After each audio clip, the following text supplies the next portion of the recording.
दोस्तों सोचिए, बस एक पल के लिए सोचिए। जिस इंसान के साथ आपने अपना बचपन बिताया हो, जिसके साथ एक ही थाली में खाना खाया हो, जैसे आपने अपनी सगी बहन से बढ़कर माना हो, अगर वही इंसान आपके सर से छत छीनने का सौदा कर दे तो? अगर वो दोस्त नहीं, बल्कि आपकी बर्बादी का सबसे बड़ा मास्टरमाइंड निकले, तो आप क्या करेंगे? एक तरफ अरबों रुपयों की ताकत, सत्ता का नशा और बाहुबल, और दूसरी तरफ एक अकेली औरत जिसकी साड़ी का पल्लू हवा में उड़ रहा है, लेकिन उसके पैर अंगद की तरह जमीन में धंसे हैं। क्या एक अकेली अनुपमा पूरे सिस्टम, माफिया और अपनी ही गद्दार दोस्त से लड़ पाएगी? या फिर बुलडोजर के पहिए आज सिर्फ ईंट पत्थर नहीं, बल्कि उम्मीदों को कुचल देंगे? आज की कहानी में खून खौला देने वाला धोखा है, रोंगटे खड़े कर देने वाला साहस है, और एक ऐसा क्लाइमैक्स है जिसे देखकर आपके होश उड़ जाएंगे। तो कुर्सी की पेटी बांध लीजिए, क्योंकि आज मनीषा रिव्यू में हम पर्दा उठाने वाले हैं उस सच से जो आपको अंदर तक झकझोर देगा। दोस्तों नमस्ते, और बहुत बहुत स्वागत है आपके अपने चैनल मनीषा रिव्यू पर।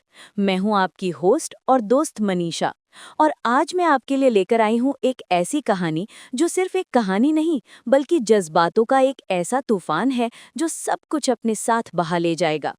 आज हम बात करेंगे अनुपमा की उस जंग की, जहां उसे लड़ना है अपनों से, गैरों से, और उस सिस्टम से जो गरीबों की आवाज को कीड़े मकोड़ों की तरह कुचल देता है। अगर आप भी इमोशनल ड्रामा, सस्पेंस और इंसाफ की लड़ाई देखना पसंद करते हैं, तो यार ये वीडियो सिर्फ आपके लिए है।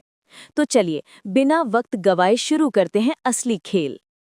कहानी की शुरुआत एक बहुत ही भारी दोपहर से होती है। पूर्वी छाया चोल, ये सिर्फ एक जगह का नाम नहीं है दोस्तों। ये उन सैकड़ों परिवारों की धड़कन है जो पीढ़ियों से यहाँ रह रहे हैं। यहाँ की दीवारों में सुख दुख, त्योहार और मातम सब बसा है। अनुपमा, जो इस चोल की ढाल है, दिन रात एक कर रही थी इसे बचाने के लिए। उसे लगा था कि दुश्मन कोई बाहरी है, कोई बिल्डर है जिसे वो कोर्ट में देख लेगी। लेकिन कहते हैं ना कि जब वार कोई अपना करता है, तो घाव शरीर पर नहीं, सीधा रूह पर लगता है। अनुपमा को जब पता चला कि चोल को तुड़वाने की परमिशन, उन कागजों पर साइन किसी और ने नहीं, बल्कि उसकी अपनी बचपन की जिगरी यार रजनी ने किए हैं, तो अनुपमा के पैरों तले से सिर्फ जमीन नहीं खिसकी, बल्कि उसका पूरा आसमान ही गिर गया। रजनी, वो रजनी जैसे अनुपमा ने हमेशा अपनी ढाल समझा था, आज वही उसकी पीठ में खंजर घोंप चुकी थी। दोस्तों, जरा अनुपमा की हालत का अंदाजा लगाइए। आंखों में आंसू नहीं थे, बल्कि एक अविश्वास था। सवाल तूफान की तरह उमड़ रहे थे। क्या रजनी सच में भ्रष्टाचारी है? क्या इतने सालों की दोस्ती सिर्फ एक नाटक थी? क्या वो हमारे साथ हंस हंस कर हमारा सौदा कर रही थी? लेकिन अनुपमा वो औरत नहीं जो घर में बैठकर रोए। उसे सच जानना था। उसे अपनी आंखों से देखना था कि क्या दौलत की चमक ने उसकी दोस्त को सच में अंधा कर दिया है। इसी आग को सीने में लिए वो निकल पड़ी रजनी के आलीशान ऑफिस की तरफ। जब अनुपमा रजनी के ऑफिस पहुंचती है, तो वहां का नजारा ही कुछ और था। एक तरफ चोल में मातम था, और यहाँ रजनी अपने ठंडे एसी केबिन में मखमली कुर्सी पर बैठकर फाइलें चेक कर रही थी। अनुपमा को देखते ही रजनी के चेहरे पर एक बनावटी मुस्कान आई, लेकिन अनुपमा की आंखों में जो अंगारे थे, उन्हें देखकर वो मुस्कान एक सेकंड में गायब हो गई। अनुपमा ने कोई हाय हेलो नहीं किया। उसने सीधा वो सवाल दागा जो उसके दिल को चीर रहा था। उसने पूछा, रजनी, क्या तुमने चोल को तुड़वाने की परमिशन दी है? और दोस्तों, रजनी का जवाब सुनिए। उसने बिना किसी शर्म के, बिना किसी हिचकिचाहट के अपनी आंखें फेरते हुए कहा, हाँ दी है, और मुझे इसका कोई पछतावा नहीं है। Oh my God! मतलब इतनी बेरहमी? अनुपमा का दिल जैसे कांच की तरह चकनाचूर हो गया। उसने कांपती आवाज में पूछा, तुम ऐसा कैसे कर सकती हो? वो चोल हमारा परिवार है। लेकिन रजनी ने जो कहा, वो आज के जमाने की कड़वी सच्चाई है। उसने तंज कसते हुए कहा, अन्नू, तुम बहुत इमोशनल हो। हम बड़े हो गए हैं। वो बचपन की दोस्ती अब नहीं रही। मेरे रास्ते में मत आओ। यहाँ अनुपमा समझ गई कि उसके सामने वो रजनी नहीं खड़ी जिसे वो जानती थी। ये कोई और है। ये पैसे और पावर की भूखी एक औरत है। अनुपमा ने भी अपनी साड़ी का पल्लू कसते हुए उसकी आंखों में आंखें डालकर जो जवाब दिया, वो ताली बजाने लायक है। उसने कहा, ठीक है रजनी, तुझे जो करना है कर, लेकिन याद रखना, चोल को तोड़ने से पहले तुझे मेरी लाश से गुजरना होगा। अब लड़ाई दोस्त से नहीं, एक दुश्मन से है। और दोस्तों, इसी डायलॉग के साथ इस कहानी में असली जंग का बिगुल बच चुका था। रजनी और उसके नए पार्टनर गौतम, जो एक घमंडी बिल्डर है, उन्हें लगा कि अनुपमा सिर्फ बोल कर गई है, लेकिन उन्हें अनुपमा की ताकत का अंदाजा नहीं था। अगले सुबह का मंजर दिल दहला देने वाला था। दूर से धूल का गुबार उठता दिखाई दिया। एक बड़ा सा पीला दैत्य, यानी बुलडोजर, चोल की तरफ बढ़ रहा था। ठेकेदार चिल्ला रहा था, हटो बाजू, ऑर्डर मिल चुका है। बच्चे रो रहे थे, औरतें छाती पीट रही थी। ऐसा लग रहा था जैसे कयामत आ गई हो। लेकिन तभी उस धूल और शोर के बीच एक शेरनी की तरह अनुपमा बाहर निकली। ना डर, ना खौफ। वो सीधी जाकर उस भारी भरकम मशीन के सामने खड़ी हो गई। उसकी साड़ी हवा में उड़ रही थी, लेकिन उसकी हिम्मत हिमालय जैसी अटल थी। ठेकेदार चिल्लाया, गाड़ी चढ़ा दूंगा।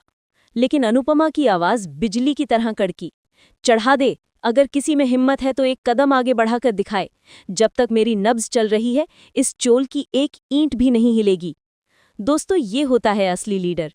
अनुपमा को देखकर जो लोग डरे हुए थे, वो भी घरों से निकल आए। बच्चों ने, बूढ़ों ने, औरतों ने एक दूसरे का हाथ पकड़कर एक मानव श्रृंखला यानी ह्यूमन चेन बना ली। अब बुलडोजर को इंसानों की दीवार को तोड़ना था, जो नामुमकिन था। तभी वहां गौतम की एंट्री होती है। विलन वाला चश्मा, हाथ में फाइल और चेहरे पर वही घिनौनी हंसी। उसने अनुपमा के हाथ में कुछ कागज थमा दिया और कहा, ये देखो, तुम्हारे मोहल्ले वालों ने खुद अपनी जमीन मेरे नाम की है। क्या? ये कैसे हो सकता है? अनुपमा ने जब दस्तावेज देखे तो उसके होश उड़ गए। पूरे मोहल्ले के साइन वहां थे।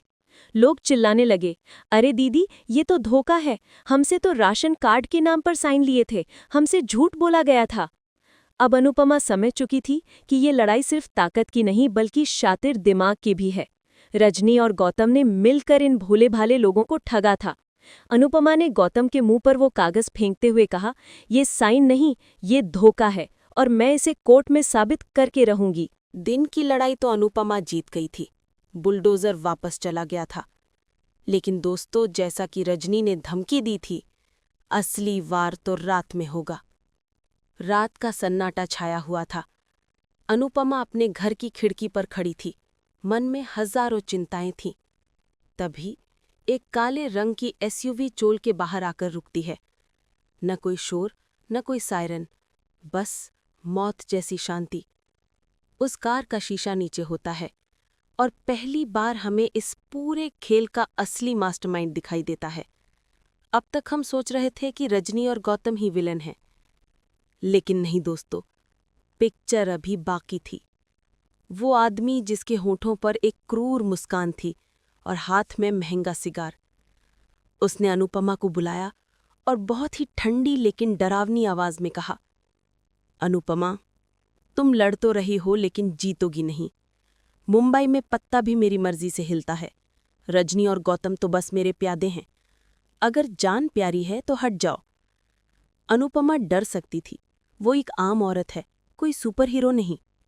लेकिन उस पल उसने उस डॉन की आंखों में डर नहीं बल्कि एक चुनौती देखी।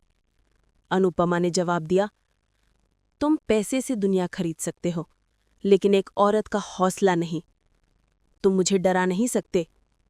वो डॉन हंसकर चला गया, लेकिन जाते जाते एक धमकी दे गया, देखते हैं कब तक बचाती है अपने लोगों को। यहां से कहानी एक बहुत ही दर्दनाक मोड़ लेती है।